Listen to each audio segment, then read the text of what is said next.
Who would have thought we will be at this point? PayPal around 2021, the price was at $308, and now it is at $62. The market has just beaten the stock down all the way to earth. At 2021, it was like literally going to the moon, and I feel like the market is treating PayPal like a stepchild doesn't receive enough love.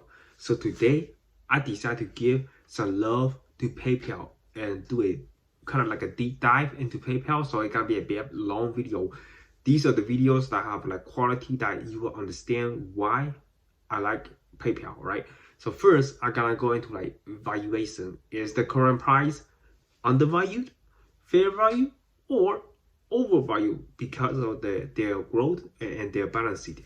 Gonna compare that to the average price to sales ratio, and then next I'm gonna look at their financial health, look at their balance sheet, how much debt they have, and how much cash they have in their bank.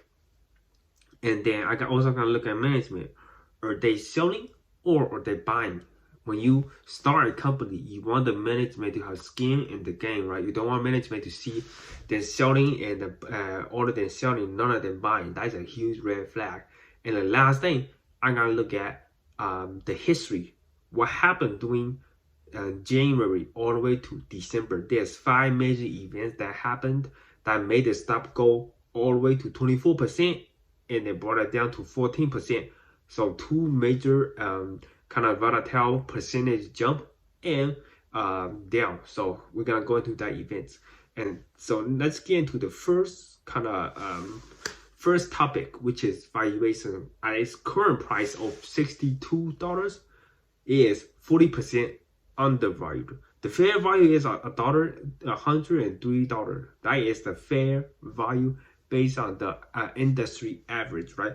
If the price is around like 100 and maybe $40 or $50, that is overvalued. But now everybody, all the analysts think it is undervalued. Why is this undervalued? So if you look at the PayPal, right, look at their price, the PE ratio compared to the peers, right? So the global payment was at 37 times, and Jack Henry and Associate 32 times, and look at PayPal, 17.8 PE ratio, right? And you might say, okay, maybe these are growing a lot faster than PayPal or growing a lot slower.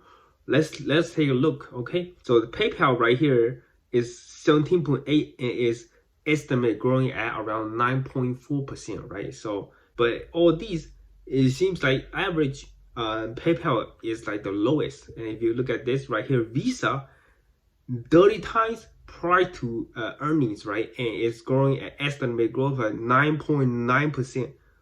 Wow, 9.9%. And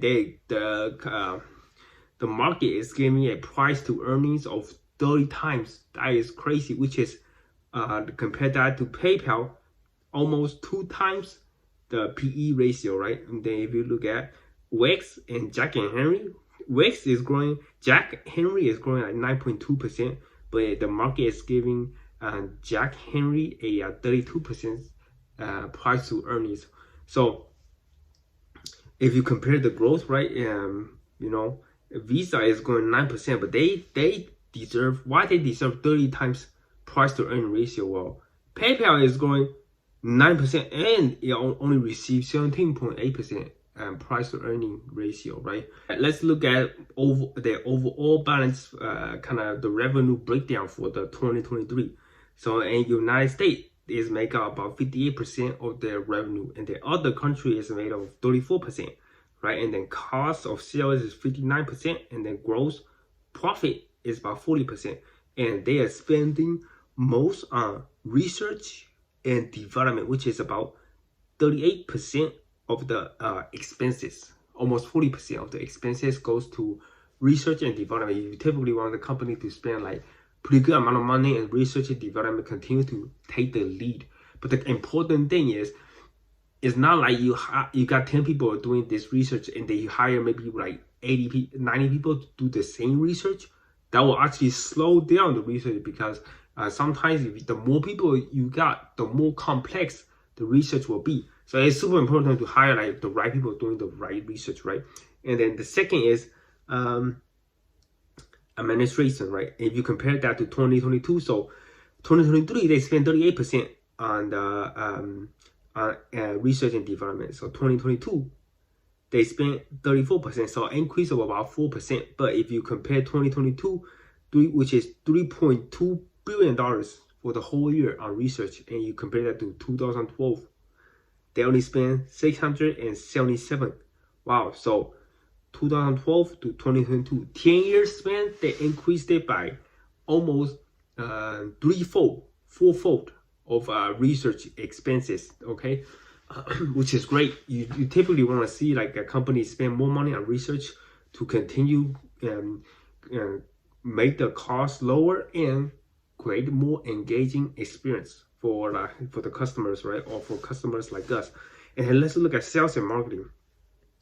2023 spent about 23% of the expenses on sales marketing. So 2022 spent about 25%. Oh, sales and marketing actually decreased by 2%. But if you look at 2020, sales and marketing 26%. And so it's hovering around 26, 23. You know, so it's a pretty decent amount of number. You typically want to like have low sales and marketing. That'll be great if you have a product that is really good, like word of mouth.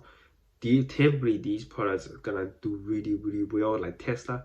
Mostly just word of mouth. They don't really even advertise until recently when the shareholders asked Elon Musk to start advertising, and Elon Musk started trying to advertise on some of the Tesla cars, right? All right, let's look at some leadership in the board, right? Okay, so we got Peggy Alford, 3.8 years, Jonathan, 8.7 years, okay, and then we got these couple new hires that just came on board.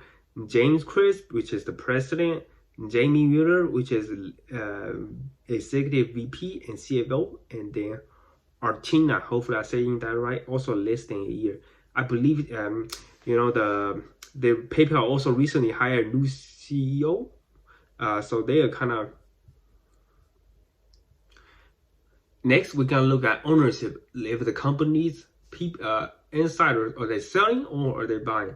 So as you can see, Peggy Alford is executive vice president of global sales and merchant service.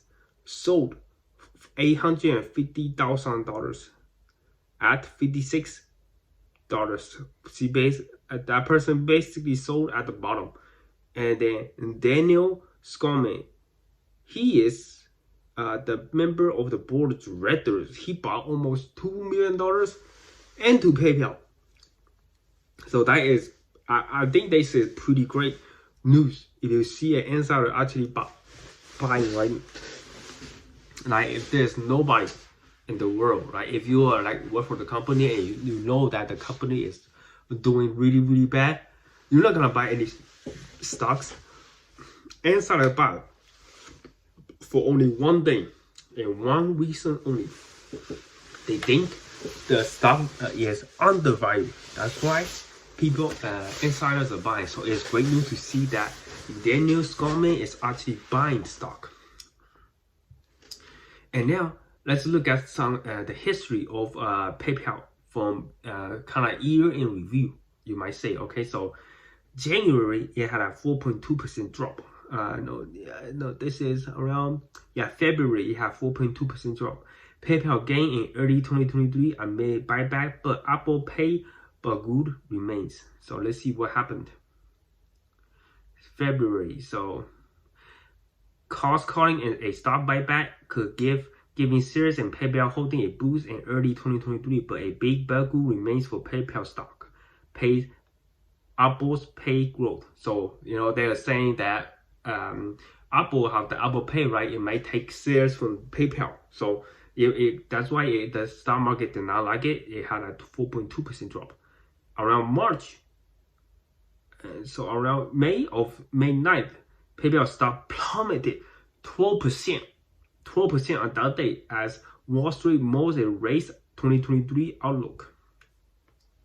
So it might be the outlook that the Wall Street did not like. Sales of PayPal plummeted Tuesday, even though the company reported first quarter earning revenue and total payment volume that top views. What hurt PayPal stock is that Wall Street seems unimpressed with the size of the company's raised 2023 outlook. So if you remember around May, PayPal gave like a not that great outlook for the year or for the next quarter, and Wall Street was like, I'm expecting a little bit more than that.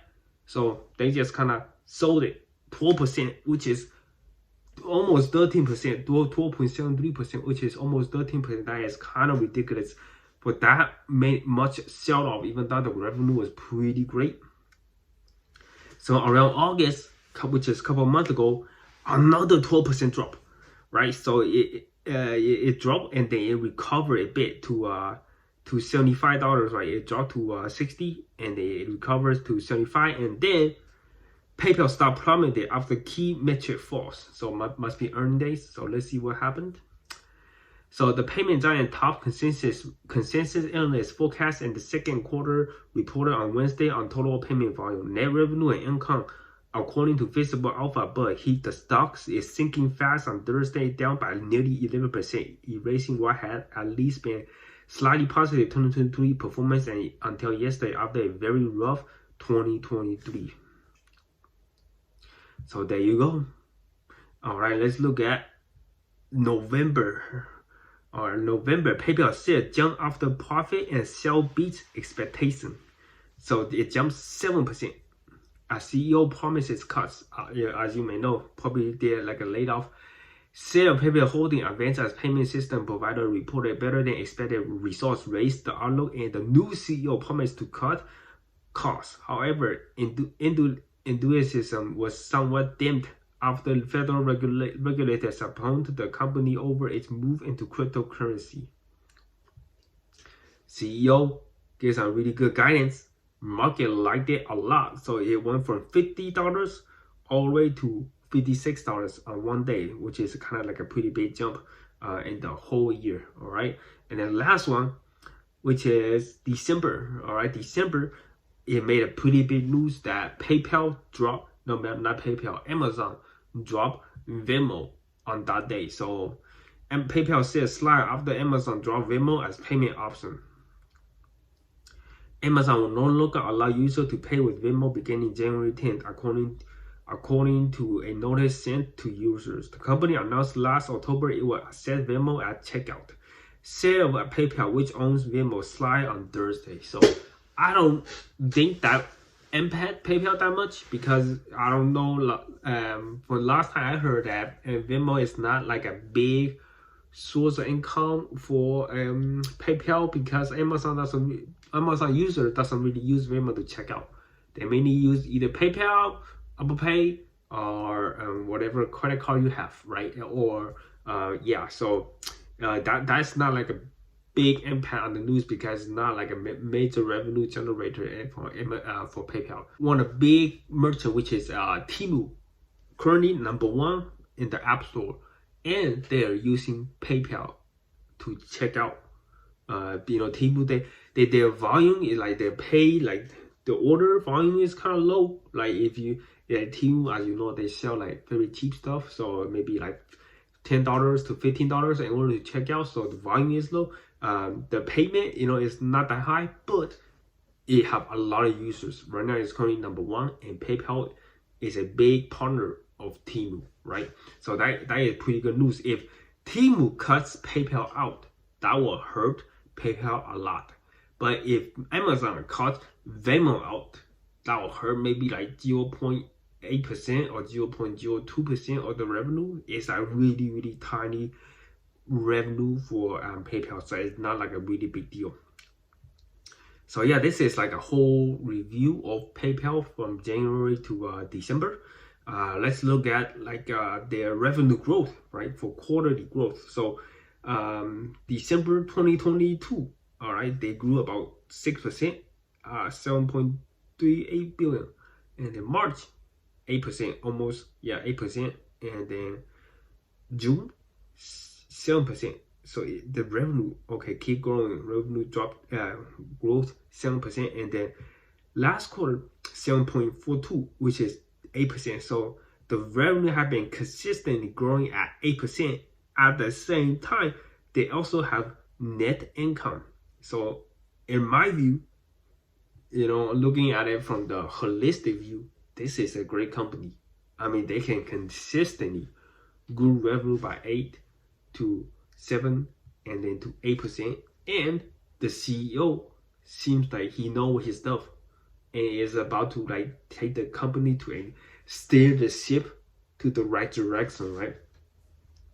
Looking at their balance sheet, all right, so they ended the Q3 at around $11.55 billion, which is 6.43% increase from last year. So if you look at last year, it was 10.85 billion, right? And then December 2022, 10.87, and then 10.66, and then 9.9 billion.